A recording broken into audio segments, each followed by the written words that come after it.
Hello and welcome to a Gamer's Ledge Spoilercast.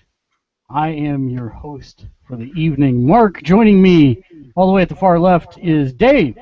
Hello. And of course, Matt. Howdy. We are going to be talking at length about Daredevil, Marvel's Daredevil that appeared on Netflix, as well as Season 2 of the Agents of S.H.I.E.L.D. that appears on ABC. This is a spoiler cast, meaning that we will be spoiling things and talking about specifics of the show. So if you do not want to watch a spoiler cast, I recommend you click the red X Until you've watched it, and then come watch us. Until you watch it, and then come back and watch, yes. Because it's really worth it. I mean, way to cross-sell. Yay. Tired. We're exciting, and people like us. We're good enough, and we're smart enough, and gosh darn it, people like us. So we will start with Daredevil, which was released just, I think, a month and a half, 2 months ago on Netflix. And yet it seems like... For all of it, it seems like it was a year or more ago. I've never hammered through a show. Actually, I don't know. It's probably a neck and neck with Breaking Bad when I was catching up on that.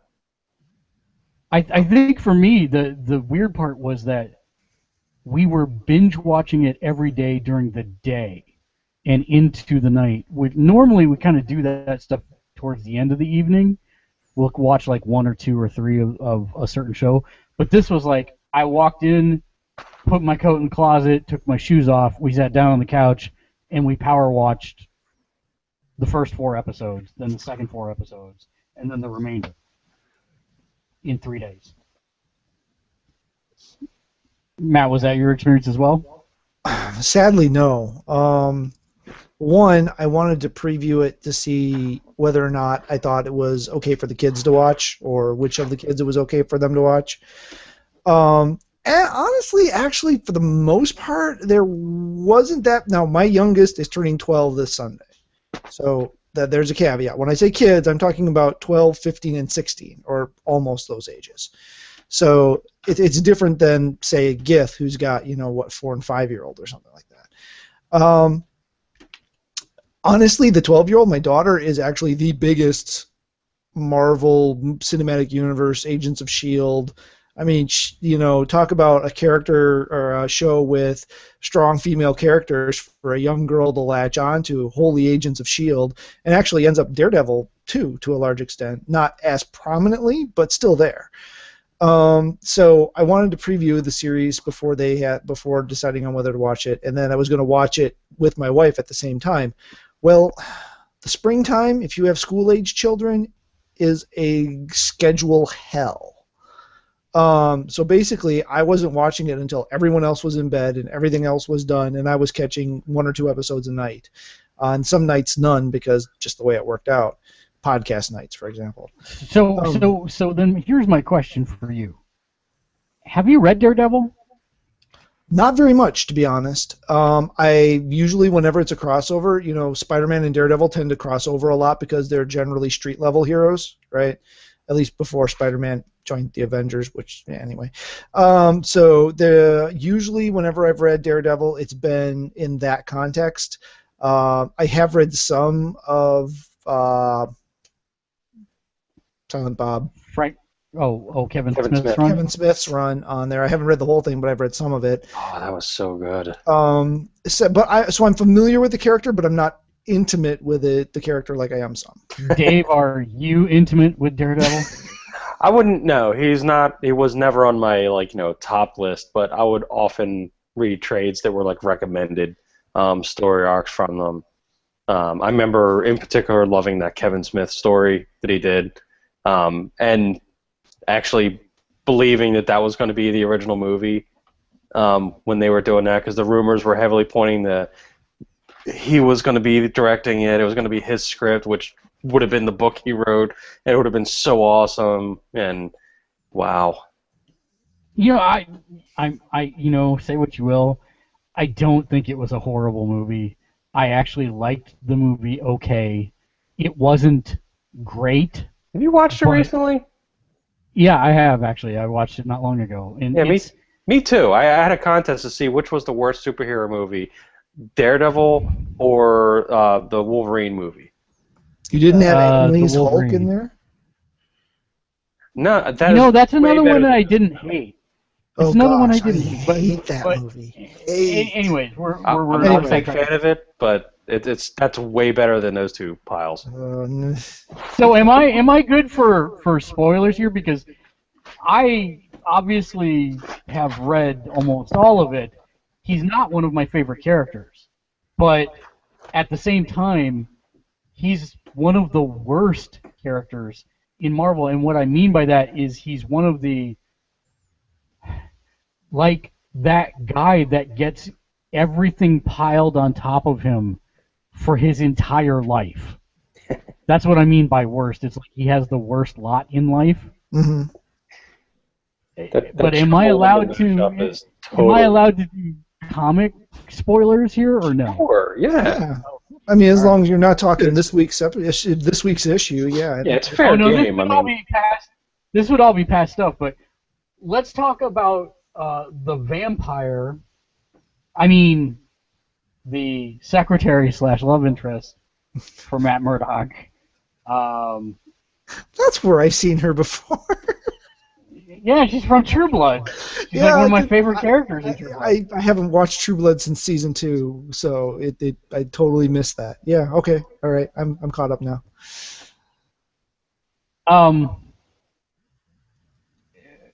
Her name is Deborah Ann Wool. She plays Karen Page. Karen Page, if you've never read the books, it seems like she's got a pretty hard lot in life as well. And watching the series, what really shone through to me more than anything else is that they are being extremely faithful to how crappy her life is going to be just knowing Matt Murdock. Falling in love with Matt Murdock and dying a senseless death because of Matt Murdock. I was actually surprised she survived the series. I was really surprised she's, but they didn't really start with the relationship. I mean, if I remember right, she goes crazy. Like, she literally goes insane because of the way Matt treats her over time. And then she gets better, and then she dies. Well, Daredevil's not a happy comic. I mean, no, and I think that's what I was surprised about most, is that people have pointed out to me that he's the Wile E. Coyote of Marvel. No, that we here on Gamers Led Podcast and Video Veg, those of us that talk about comics and movies, we have a predisposition to kind of hate the dark DC movies. Mm-hmm. And this show is an example of how to do dark correctly. Oh, yes. Mm-hmm. From theme to tone to framing of shots to enough exposition and character development that you understand why these people have these mindset, instead of, I'm just going to speak with a gravelly voice because I'm cool. Yeah, I mean, the series was definitely the darkest tone that Marvel's taken. I mean, there was a definite turn there with Winter Soldier. Winter Soldier definitely took the Marvel Cinematic Universe darker than it had gone thus far. And Daredevil takes that and slams it home. I mean, this is Hell's Kitchen. This is a gritty, dirty, rundown neighborhood in the metropolis with all of this crime and all of these characters of interesting virtues. And, I mean, it makes Gotham look like a downright paradise. I mean, it makes Gotham look like a happy-go-lucky place. Well, I think one of the things they did the best in the series is to illustrate that it's most definitely not black or white. Daredevil has to get his hands dirty to accomplish his ultimate goal. And in the comics, he becomes the Kingpin. he actually unleashes a devil on Earth to try and make the place a better city. And I think they're doing a great job of leading him down that path of how insane will you be and blinded will you be to get to your end goal. I see what you did there. Blinded, yes. So I thought that was and the other thing about it is that, yes, it's gritty and it's dark, but those have it's dark and gritty because of repercussions in the world and ways it will affect the world, not just to be gritty and dark. You know, we get broody Batman, and there's no real reason to have broody Batman that's explained to us.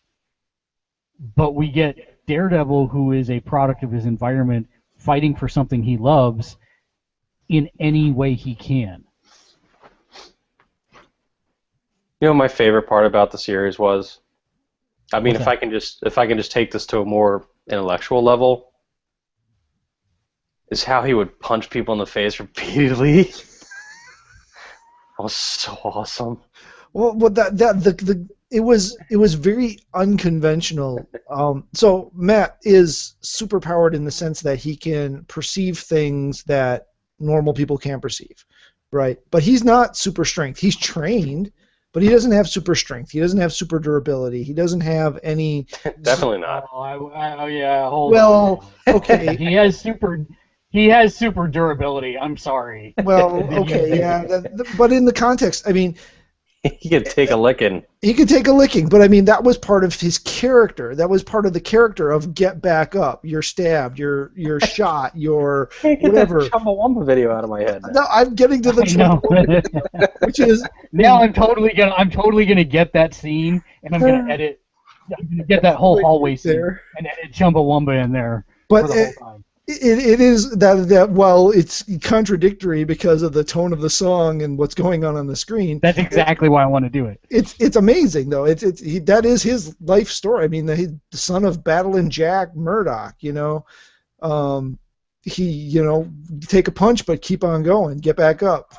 So that's really kind of more of a personality thing. Now, generally speaking, whenever somebody has some sort of superpowers, they generally tend to get some level of enhanced durability. That's like a comics thing. So, is that what's going on here? Maybe. But then he's got the hand training, which they never actually explicitly call out the hand, do they? I mean, we basically get a hand warrior and we get stick. No, I but think they never mentioned actually it. call out the hand, did they? I thought they did once. They might have once. They alluded to it, but maybe they didn't say the name. Right. Maybe Well, because they I don't alluded remember to actually hearing the name, but I could definitely have missed it because I was watching that stuff until like 3 in the morning. And we know that pretty much Madame Gao is going to one of the what are they called? The Chinese. They're not heavens, but they're where Kunlun is. There's more than one of those things. What are they called? Right.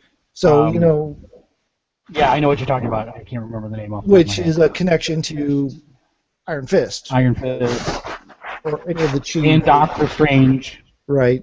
So we're starting to get some of that connectivity for ultimately getting to the Defenders. Continuity. But Touche, bastard.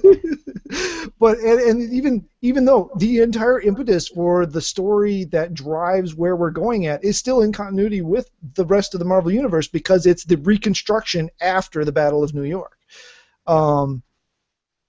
So I do want to say that I think that was probably one of the most disappointing things about it is that we got no tie-ins to anything else.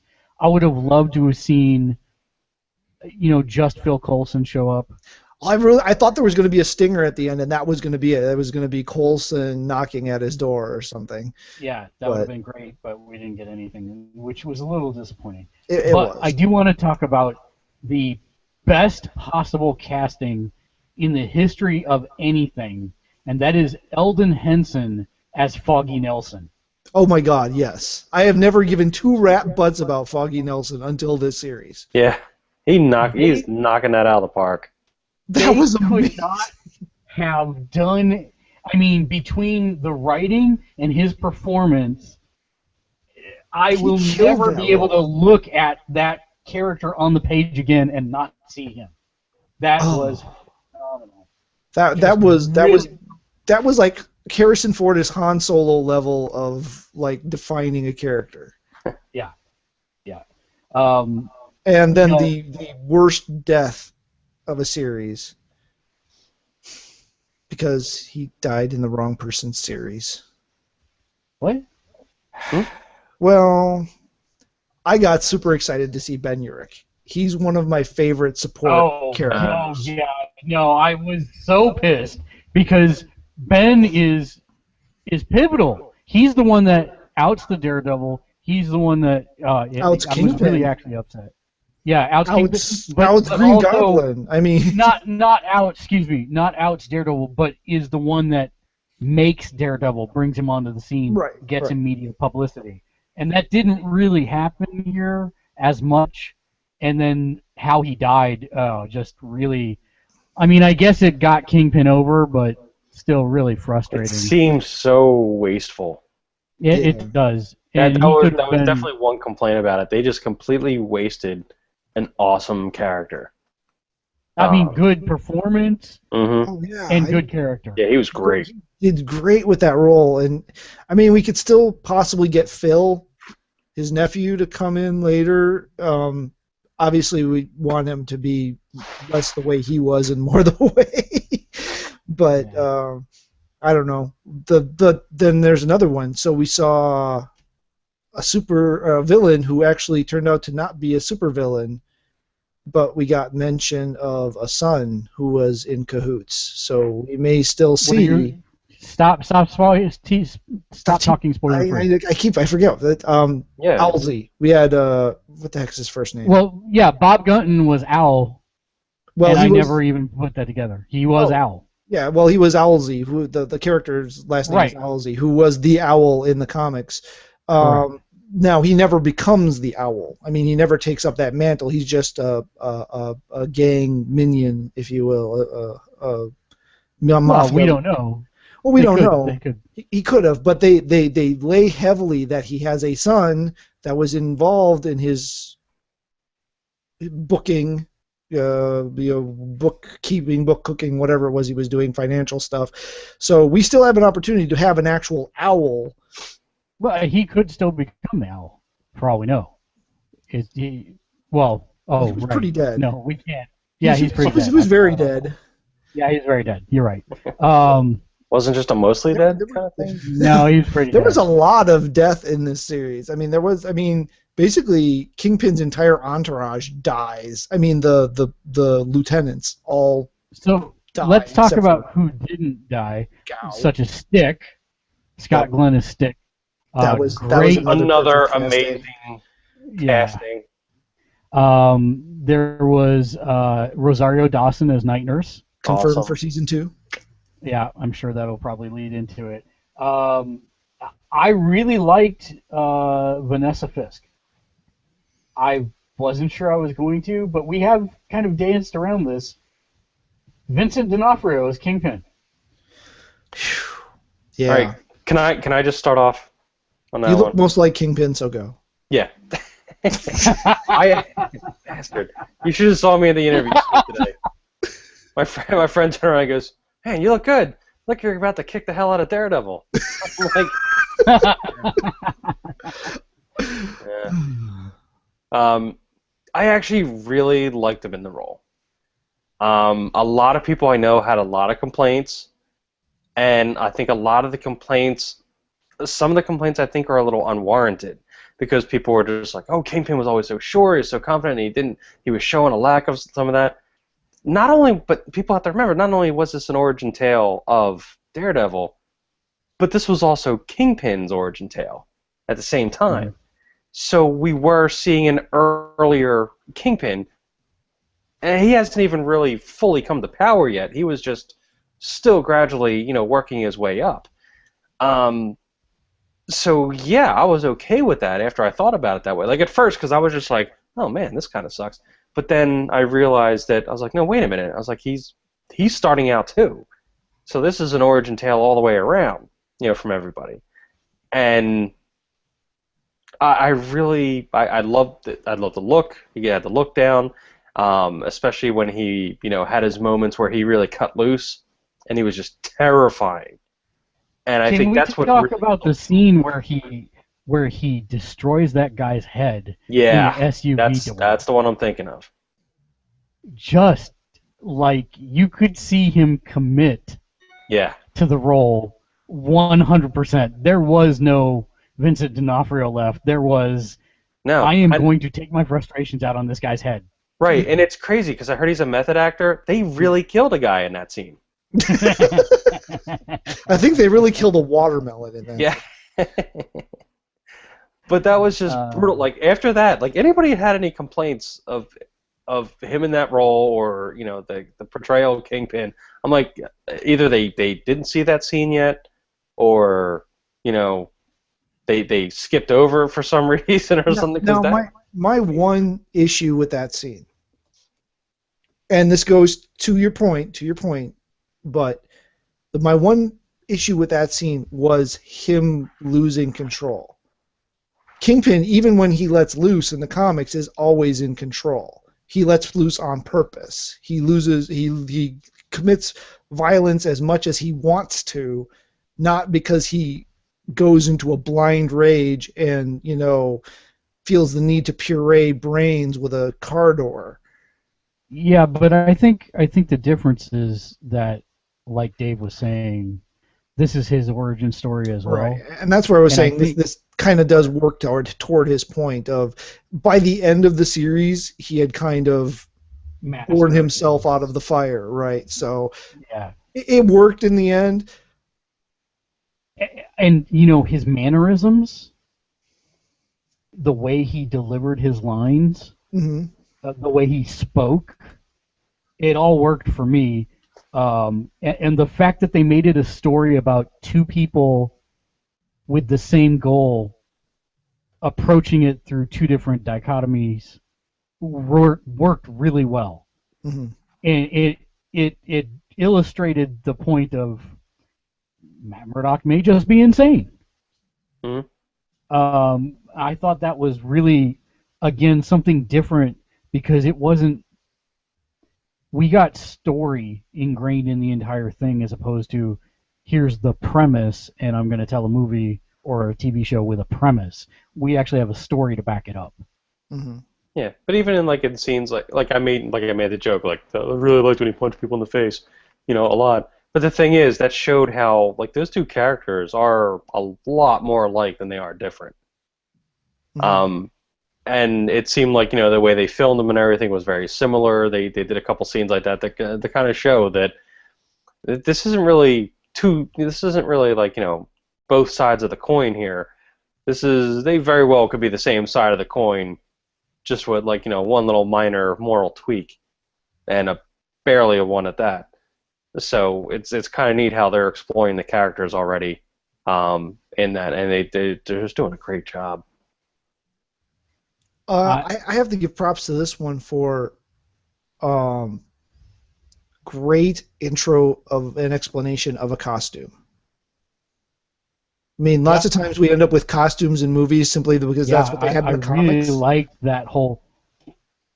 Oh, sorry. Go ahead.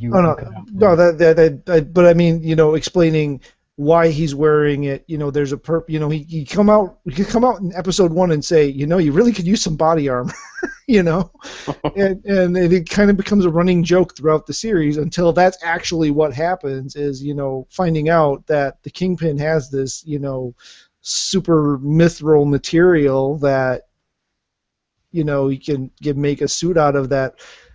Obviously, is more restrictive than his, black jeans and turtleneck, but still gives him a level of ability to take even more of a punch because basically that seems to be his fighting style. I will take punches until you're so tired that you basically just fall over.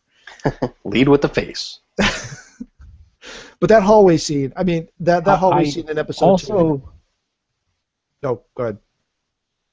No, I'm sorry. You're cutting out on me. I'm not sure if it's me or you. Oh, okay. I was just going back to the whole fighting thing. when I was watching that hallway scene, I was like, I'm currently playing one of the Arkham games, and I'm like, my gosh, this seems just like Arkham, because whenever you're fighting like one or two guys, they fall down easy. But anytime you get swarmed, it's like you have to knock them down 10 times, it seems like. And that's what was going on in that scene. It was constantly knock this guy over, take care of this guy. Oh, now that guy's getting back up. No, there's 3 guys over there I got to deal with. And it just made me think about it. And Dave and I looked it up later. It's the same action director that did the Arkham series of games that directed the action of that scene. So, anyway, back to the costume. Sorry. No, I mean, I think it was a well done costume. And I even liked the challenged individual who made it for him. I thought that was an interesting setup and premise. And who is a villain who does use saw blades, so that's a nice tie. Yeah. And I'd be interested to see the threads that come out of this. I really liked the head of... He's got a new costume. You want to see the threads that come out of it? Yeah. You're just on the night. You don't even realize it.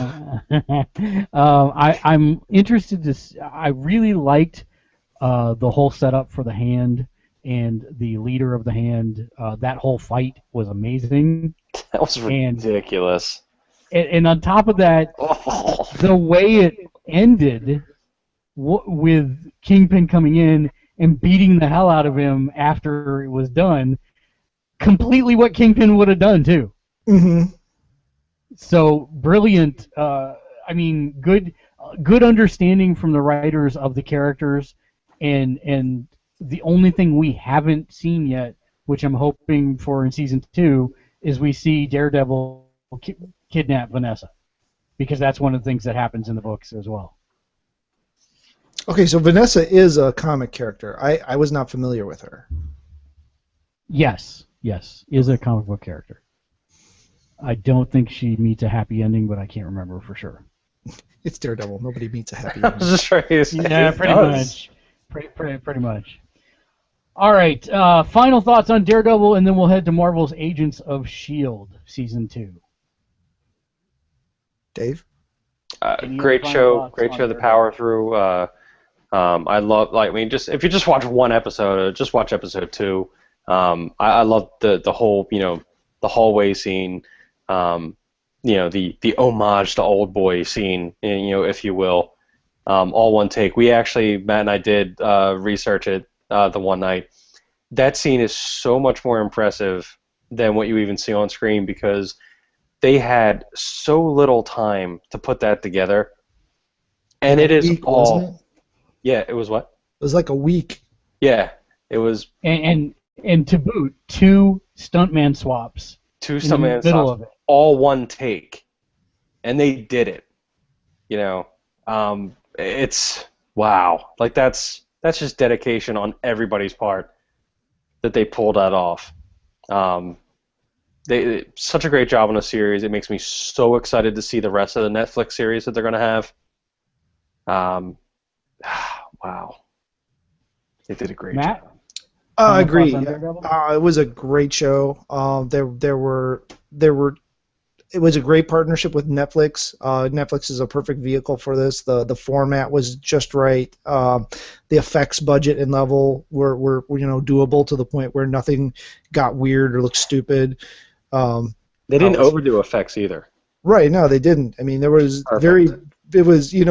Matt's base style fighting was boxing. You watch the way he threw a punch. He was basically, his base style was boxing modified with the hand, martial arts.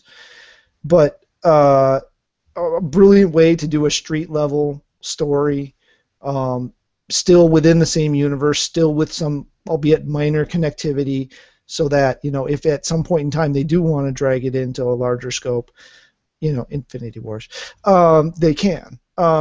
So yeah, it was just a brilliant show, brilliant execution, and I am also very excited to see what they do with I almost said Jessica Drew. Jessica Jones, because that to me is much more challenging. I was saying Jessica Drew the whole time, and then when I realized I had it wrong, I was like, Oh. But we do know we also get Luke Cage and Jessica Jones, so that'll be an interesting dynamic too. We don't know how much yet, but So I think the thing that I took away from this the most is Matt hit the nail on the head with something he said earlier. Matt, what if you had to classify it as a box or universe? What universe does Daredevil belong in? Whose group of characters does he most cross paths with? the street level. I mean, that's Which you said the most prominent one is Spider-Man. Spider-Man. Right. So if you think about that, who should own the rights to Daredevil? Marvel? Sony? No. You think 20th Century Fox. Fox, right? 20th Century Fox. They No, bought. Sony. Sony owns Spider-Man. No. Yeah, Sony does own Spider-Man, but 20th Century Fox owned the rights to Daredevil, and they bought it back to do this television show. Oh, that's right. On top of that, Charlie Cox, who played Daredevil, was handpicked by Joe Quesada to play Daredevil, personally, before he was no longer editor-in-chief.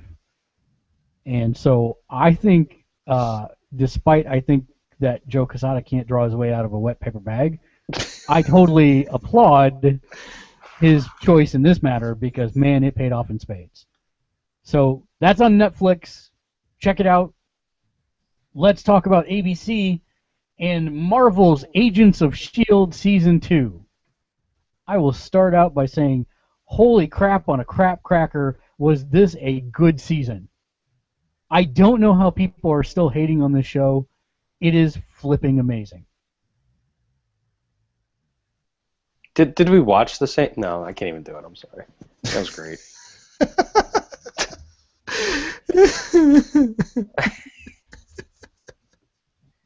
Yes, we watched the same show, and yes, it was great.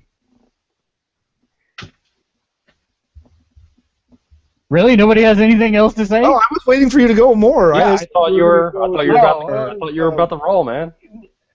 Oh, well, so everything from character development to complex motivations to Special effects that didn't suck. that is also a good thing. Dude, they pulled off a To teleporter keeping- on TV budget. Yeah, they did, and it looked good too. They pulled off a lot of other things as well. That's the other nice thing about it being connected with the MCU is they get to borrow special effects that are already built for a movie, and they just get to use them because they are already invested. I think the best thing I can say about this is that it has a story. I don't want to say it's a straightforward story because there are a lot of twists and turns, but they are done in a way that the pacing never seems to be too long or too short. It seems like most of the arcs go for the exact amount of time, with the aside of the Inhumans introduction of their city storyline, where they go underground. I see now. That is one of the arguments that I've had repeatedly used against me for why somebody won't watch Agents of S.H.I.E.L.D. Because in the current environment, in some people's minds, now that the 13-ish, 10 to 13 episode season that's been prevalent in Britain for a long time has kind of come here and become a thing, people are like, oh, I don't have time to watch a stretched out, wasted 20 episodes, blah, blah, it can be done in 5. That's fine. Don't.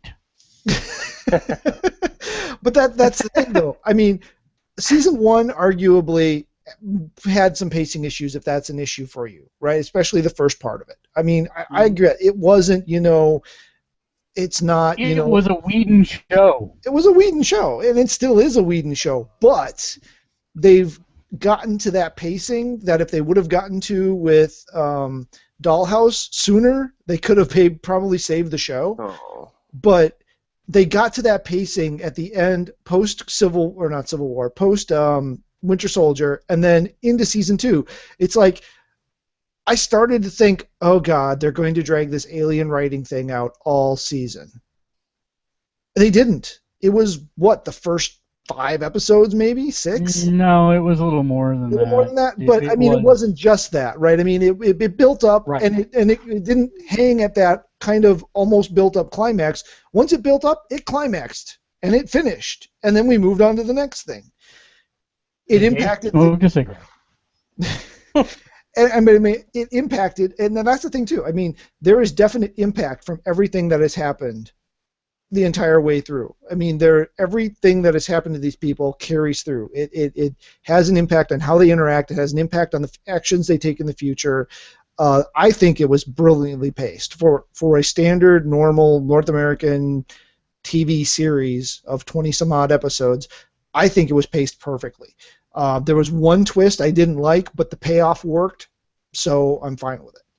Yeah, so let's talk about Dave. Who was your favorite character this season? Patton Oswalt. Who was barely in it. He needs to be in it more. I swear to God, that guy I just get happy anytime. It was great because like for the past couple of weeks. And why wasn't he in Age of Ultron? It just exactly. He should have been there. They like he showed up in Agents of Shield again, and I just got all giddy and happy with his scene in there. And then I'm watching Veep on the weekend, and he's there in Veep, and I'm just like, this is the greatest week of TV ever. I stumbled across an old episode of King of Queens he was on. I'm like, oh yeah, he was everywhere. He's just so great, and I love that he's having all this success, and I love that he's getting thrown into shows that he should be a part of because he's like this, he's a huge geek himself. It's almost a serious answer. I really want a lot more of him on the show because I really they're not answering. Fans like him enough. Yeah, if fans like him enough, I think he'll be on. And there's stuff going on. Like Whedon's got stuff going on with him, and they're not explaining it all yet. Let's be clear. Joss has divorced himself of the show. True. But I'm saying the other Whedons. Right. It's still Whedon-esque, Oh yes. Their traits heavily run in the family, clearly. Right. I mean, they've all co-written for all the shows they've done, right? Yeah, exactly. So, and the stuff we got at the end was, I had a friend described it as best. He was just like, oh, like he was all pissed off, and then he just raised his fist to the heavens. It was like, Whedons!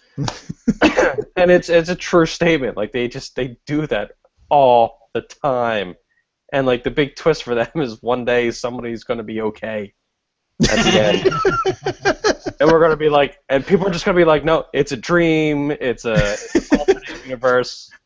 Like they're not going to accept that something's okay. No, but I mean, oh, okay, sorry. Matt, who is your favorite? My favorite. Honestly, Hunter. Or I mean Hawkeye. I mean Hunter. Hawkeye, right. Hunter Hawkeye.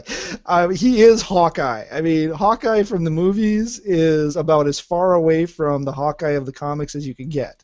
Hunter is Hawkeye, down to being married to Bobby, down to the snark, down to, I mean, just bad decision after bad decision. Dude, I can't believe I didn't even put that together. Are you serious? Hawkeye. We've been talking about this for months about how he's Hawkeye.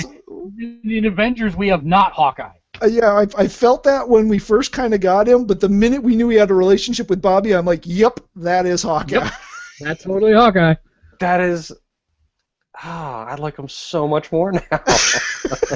And that's the problem, is that, you look at him, and then you look at the guy that's on screen portraying Hawkeye, and it's ruined. I mean, this not Hawkeye has nothing to do with Hawkeye other than he can shoot a bow. Yeah. But I do have to. I was really torn on this because I really thought I was going to say Fitz. Because holy crap, did Ian DeCasketer, however you pronounce his last name, sorry, knock that role out of the park all the way from recovering from essentially a stroke and portraying that and the struggles with it all the way to the end of the series where he's almost normal Fitz again.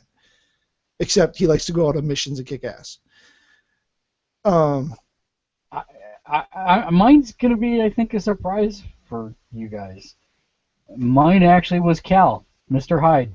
no, that, yeah, Talk about another character that had, I mean, he came in as just an over-the-top psychopath. I mean, played almost camp. I mean, it was right there mhm. to that line where if he went any farther, you'd have just been laughing out loud at him. He was He so pushed camp. that role. The line of the He finale. did. Leave me a little booty. Yeah, you know,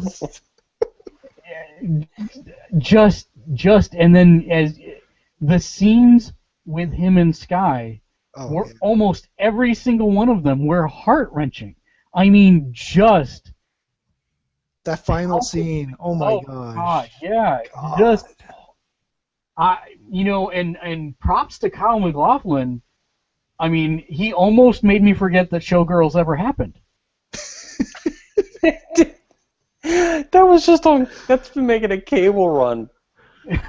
Oh gosh. I actually had forgotten that it happened. And I throw it on for a few minutes, and I'm just like, oh my god.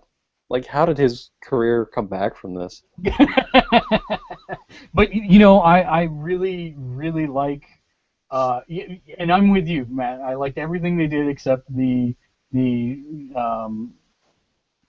one twist at the end with Jean-Yao killing Adama. Yeah, that's all I can ever say. I look at him and I say, "Oh, Adama is part of the crew. Yeah, he's good." Well, at the And end. he wait. Did you ever say to yourself, Adama is in charge of a battleship? Yes. I can't believe he's gone already. That kind of sucked. Well, I knew it wasn't going to He last. wasn't going to last past the season. He's too big of a name. They wouldn't. Well, not keep only him that, around. but he's too polarizing. For what they were trying to do with uniting But Shield. at the end, they show it. I mean, he and Coulson are both true believers. I mean, you spend this entire time from his introduction till that point questioning. Hating him. Yeah. No, you hated him. Right. What was his name in the show? Adama. Gonzalez. Adama Gonzalez. Yeah, Adama Gonzalez. Bill Gonzalez. Now, if the ship would have been named the Caprica or the Galactica or something, that would have been perfect. And I'm guessing it's just a real character. I don't think they ever said the name. They never do say the name. Now I'm freaking out. They keep referring to it as the ship or that ship. Now I want to find out if it's actually like. I'll go back and look. See if there's been a hull name. Has there been a name on the hull that we've been able to make out? Well, there's nothing on the Lego one. Aside from 64. Well, I don't think it's a helicarrier. I think it's just a regular aircraft carrier. Yeah, it is. Because it doesn't have the deck it doesn't have the command center of a helicarrier. I think it's just a regular aircraft carrier. Yeah, they've never showed anything that looks different aside from just having Quinjets on it. Yeah. So, I mean, you spend the entire time wondering if he really, because I mean, you see what he does to Coulson, you see how he attacks another SHIELD division, and you're wondering, okay, is this guy really just that much of an ass? And you kind of hate him a little bit. Yeah. I think the name of the episode, the season finale, is "You Sank My Battleship." Are you serious? I thought it was SOS Part 1 and SOS Part 2. Oh, well, all these different things have "You Sank My Battleship," so I was like, oh, that's hilarious. And then at the end, in the scene with Jiang, you find out, okay, he is a true believer in SHIELD, just like Coulson is. I mean, he really believes in the ideals. He really wants this to work. He really means these things that he's saying, but he doesn't seem to mean. And then for her to just turn like that, it was a really forced twist. It just didn't flow really very well. And I don't know, it kind of bothered me. It left a bad taste in my mouth. But the season finale more than makes up for it. They made it work. So I don't think we've seen the last of Reyna. That's a tough one. I mean, the guy was ordered to dispose of her body, so all we know is she was attacked and disappeared. She might be back, but I'm guessing not next season. Yeah, not for a while that I can. But I mean, the first precog in the known Marvel Cinematic Universe, and they go and kill her. It Yeah, I that really one, thought they were going to somehow transform her into Lady Mastermind. Kind of was working Right, that as a Lady way. But I Mastermind. mean, how that was another great twist where you've been trained to not trust Reyna, and then she ends up being right. You know. Yeah, yeah, yeah. Very. I mean, good writing all around. And like I said, I mean, once they start in with the, which I know is really towards the end of the season, but once they start in with Sky's family drama, Mhm. probably some of the best moments that we get in the entire series. Um, the whole thing where they go back to his office, Oh, just yeah. amazing, amazing, amazing, amazing. It was I can't say great, enough. great Even acting, great. I mean the fact that they brought Chloe Bennett in kind of as an unknown, and then her ending up being so pivotal to all of this. I mean, she is really. I mean, and just the acting. I mean, she had her own one take in this series. yeah, I mean, season one, would you have ever imagined this person as an action character? And then here she is doing a one take action scene with some pretty complex choreography. And then she gets the one-on-one versus multiple woman, um, which with the John Woo style slow mo and all that stuff. I mean, they've really invested in her, and it looks well, like it's a really wise investment. and that's been another character during the entire season, and that is the fight scenes. The fight scenes of themselves, you look forward to every single episode Mhm. because they are so well choreographed. You'll that never take us alive. that Bobby breakout scene. Oh my God, Oh, she was awesome. that was First, amazing. the first of all, that whole thing was just like just sitting there watching like with the in the fingertips, when they were where they had that Yeah, that whole torture yeah. method they were doing was just brutal. And then just like when And she then started cutting loose on everybody, it was just like, oh man, they are seriously they the people they have hired that's doing all the choreography is just awesome. They're doing such a great job. Do we? How do we feel about the formation of the new superpowered Secret Avengers slash what was the name of that other Caterpillars. caterpillars. group? Caterpillars. Yeah. What do we think about this? Will that be a dynamic? Because it almost seems like they are caving to the pressure that hey, we need superheroes on this show, Why or not? do I we? don't. Yeah, I don't know that it's a bad thing. I don't know how much of Can it's. we keep the existing? Can we keep the existing chemistry by adding that many new people and throwing them all in the mix with the Well, established? it depends on how if they stick with what they said with Coulson, we're going to take it slow. Now, if they do a lot in the off season and they just bring in a bunch of new characters and throw them at us, yeah, that could be problematic. If they start off with her as like a secret weapon, so to speak. Weapon X, maybe. No. I thought The you were going for Secret Wars, but uh, whatever. yeah, that too. I don't know. And then they just kind of slowly build a team around her, and that's kind of what is at least one of the story arcs of season three. Then we're on set with that conclusion. We're set for an outbreak of superhumans, right? Or inhumans, if you will. We're going to have an outbreak of new metas. So some are going to be villains, some are going to be heroes, and that'll be an interesting way to possibly build this team, taking on people who are new to their powers and not just training them to use their. So it's almost kind of New Avengers or Secret Avengers meets Avengers Academy, taking or X-Men First Class or something like that, where you're building a group, or not first. What was it called? Was it called first? The comic, not the show. Movie. It was First Class. Was it First Class? Mhm. Where they're we have a danger room of some sort. We have a facility where they're training, learning to use their powers. I think that's a really good dynamic. I mean, All New X-Men has been, very popular, showing in the comic books with having a young, powered team again. So I think this is a good move. Whether it was their original intent or they're caving to pressure, I don't know.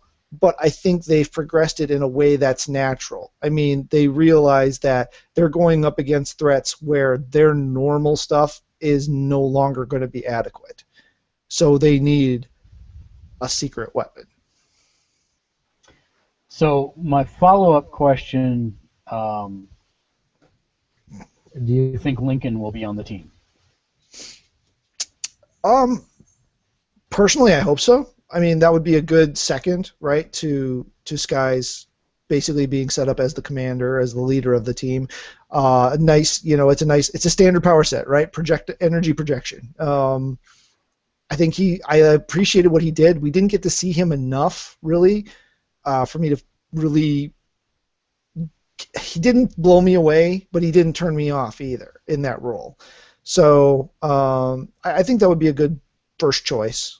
I think we'll see him again. I don't think he's done unless the actor just won't re-sign. Dave, in the final scenes, well, not the final scene, but the lead up to the final scenes, we see the Terrigen crystals at the bottom of the ocean. We see the fish swim through the mists. We see the fish be turned into liver oil capsules, fish oil capsules. Will this kill people or mutate them? Both. I disagree, but go ahead. Wait, how do you disagree with that? I disagree. That's why I asked the question. It's going to kill normal people, and there's going to be an outbreak. People are going to try and figure it out, but the side effect is anybody who has, who is a latent inhuman is... Okay, well, the crystals seem to be dissolving, right? So let's assume for a moment that Terrigen crystals are water soluble, or at least these grown ones are. Metal, as a general rule, is not water soluble. Therefore, making a aqueous solution, if you will, of the Terrigen crystals could actually filter out the metal from the diviner. So we could have basically the equivalent of the Terrigen bomb that went off in the comics via fish oil capsules. Whereas it doesn't affect normal people, but if you happen to take one of those capsules and you have inhuman Kree DNA in your system, bam, you cocoon and turn into a whatever. Because we better get Lockjaw, damn it. Nice. Thoughts? Do you think I'm full of crap? No. It's sufficiently ambiguous to go that I either sit way. there going, well, it's either going to kill a bunch of people or it's just going to mutate some Inhumans or both. My question is, could it somehow give non-Krees powers?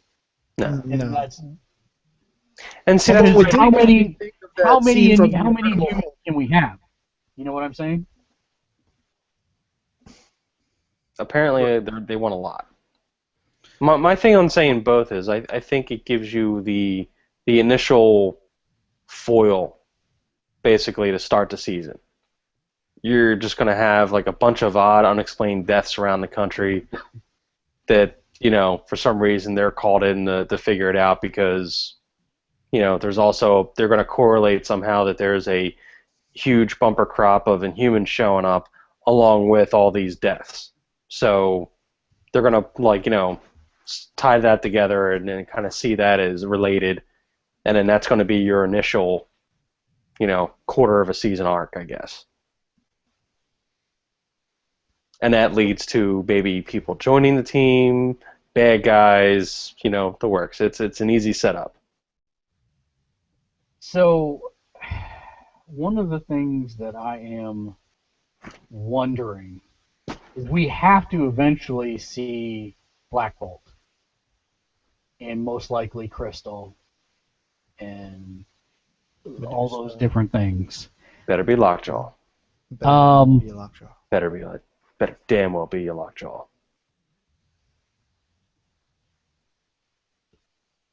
We know we're going to get Iron Fist. Yep.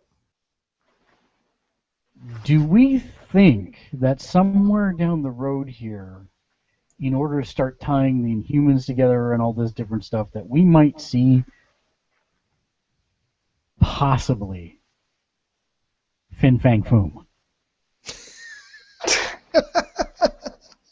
Well, we'll get our first hint of that when we see Iron Man, not Iron Man. Dang it, Iron Fist. Sorry.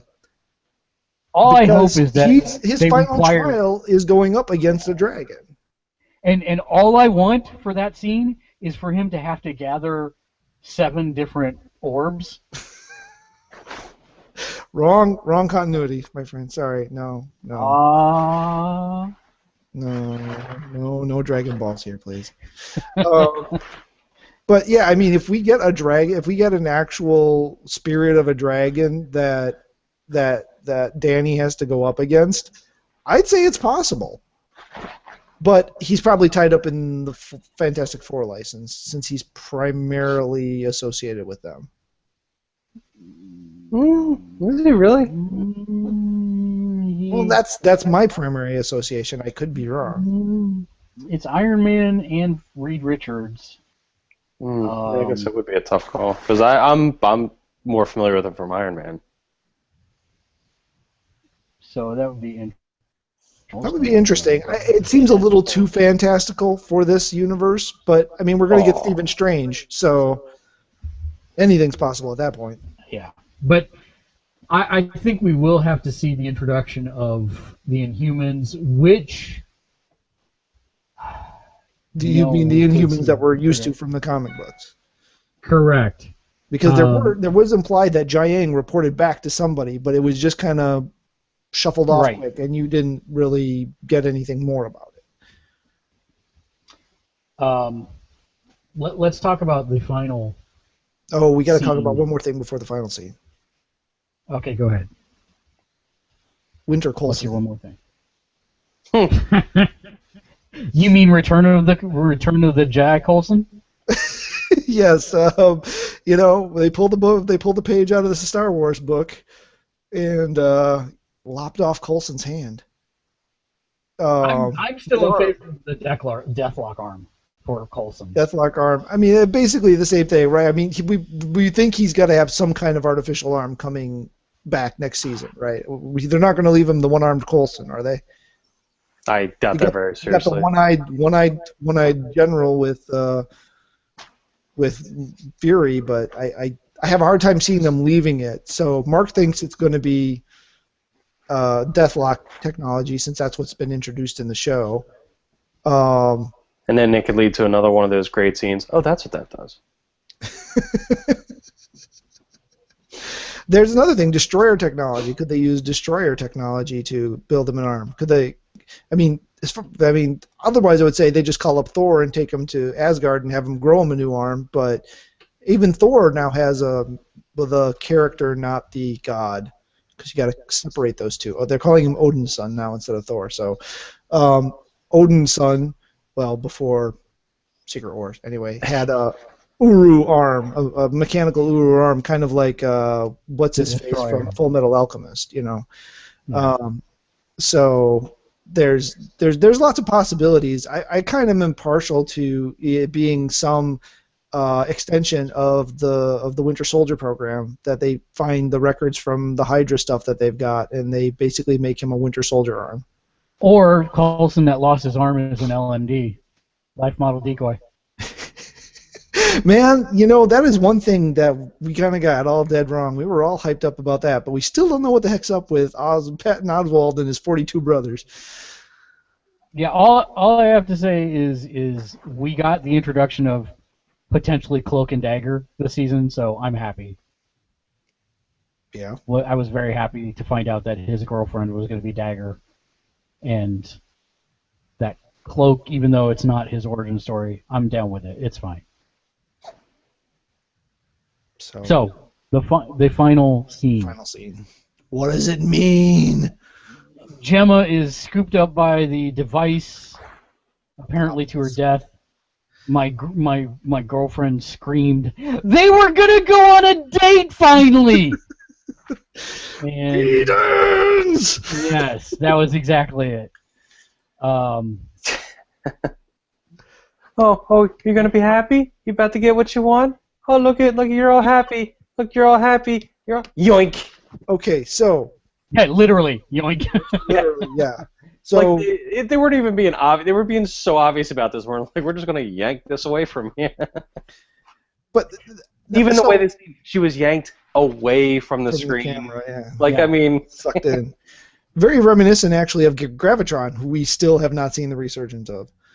Oh, give it time. Oh yeah, I know. But so there's basically two main schools of thought I have on this one. One, she had Inhuman DNA, and since it's supposedly supposed to be an anti-Inhuman weapon, it ate her, and that's how it gets rid of Inhumans. Or two, it selected her from some other quality. Either it's because of her newborn phobia of power people, or because of some other physiological trait that she has, and she's going to come back as a weapon designed to take out Inhumans. And I'm still of the school of thought that she is indeed Moondragon, or she will become Moondragon. Bald head and all. She looks just like her from the comics. If you put your finger over her hair, she looks just like Moondragon. And that is a very possible scenario. At first, I was thinking a different character, but then I realized that they were Shi'ar, not Kree. Guardian, another female human superpowered, but that's she's part of the Kree, or part of the Shi'ar, not the Kree. So that's probably less likely. Obviously, with it turning to liquid like it does, there's definite allusions to the symbiotes. That's a possibility, but I would believe that would be really difficult to pull off with the Spider-Man. But now with the new licensing agreements, could that be the Kree super weapon against Inhumans was a customized symbiote? I think that's stretching. yeah, that seems to be a stretch. That's stretching, but it's. I mean, I've heard other people say that.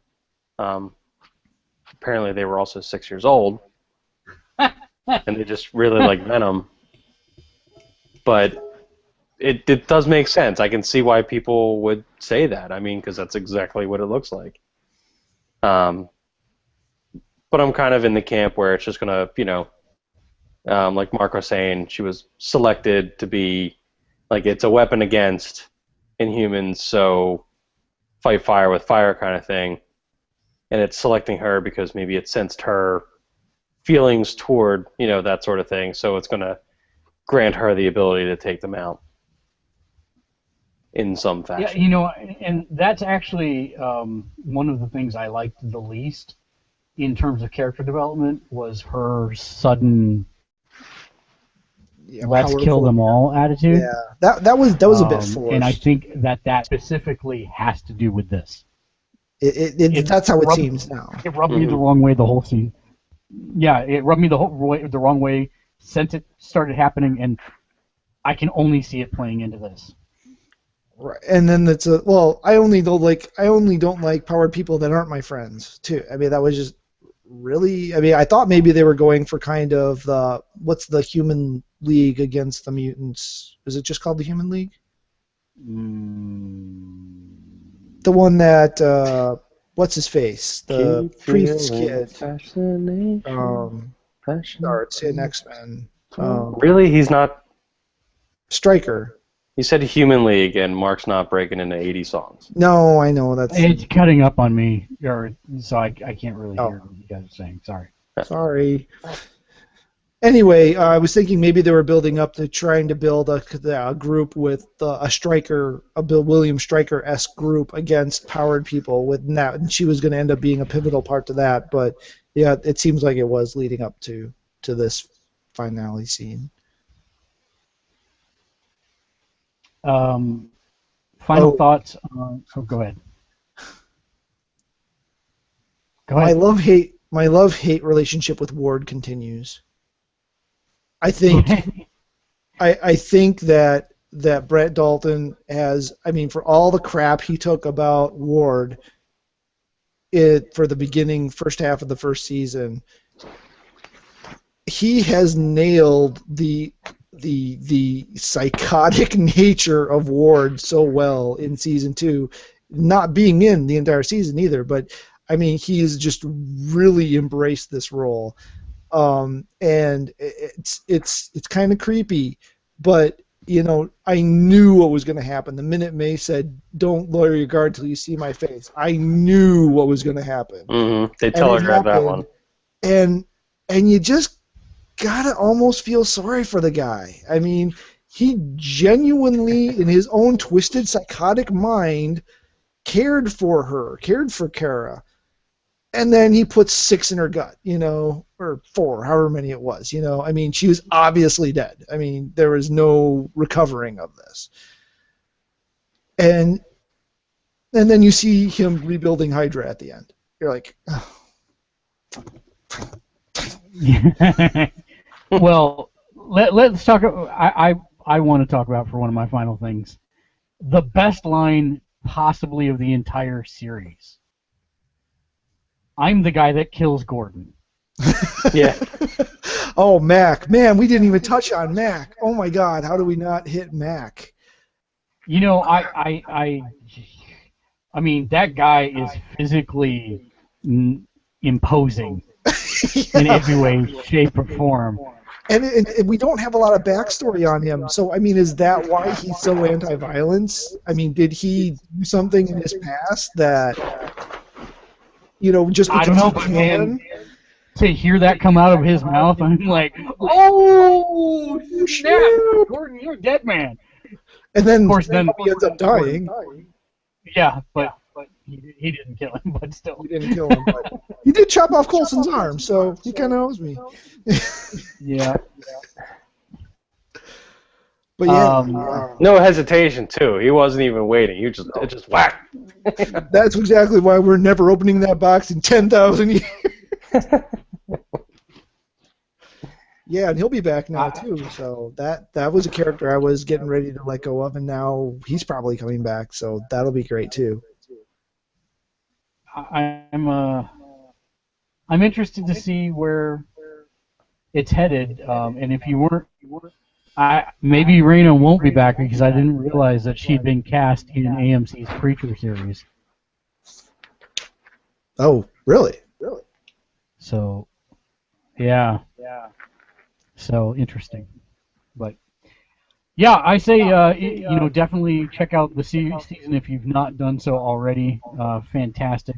I really liked it. I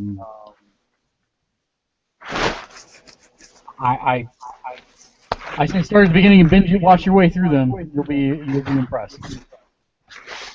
Any other final thoughts on Agents of S.H.I.E.L.D.? Just looking forward to more. Yeah, exactly. Awesome. So until next week, when we talk about everything that's going on, check Video Veg with Gamers Ledge on Mondays. On Tuesdays, we have our Quick Fights. On Wednesdays, Gamers Ledge podcast. On Thursday, Talking Them Down from the Ledge. Visit our Facebook page at facebook.com/GamersLedge. Twitter is @GamersLedge. Like and subscribe here, and of course, do visit the website at gamersledge.com. Until next time, TV on. TV on. What? That's what we're saying? Watch on? I don't know. Spoiler on. Go Video Rangers. Go Video Rangers.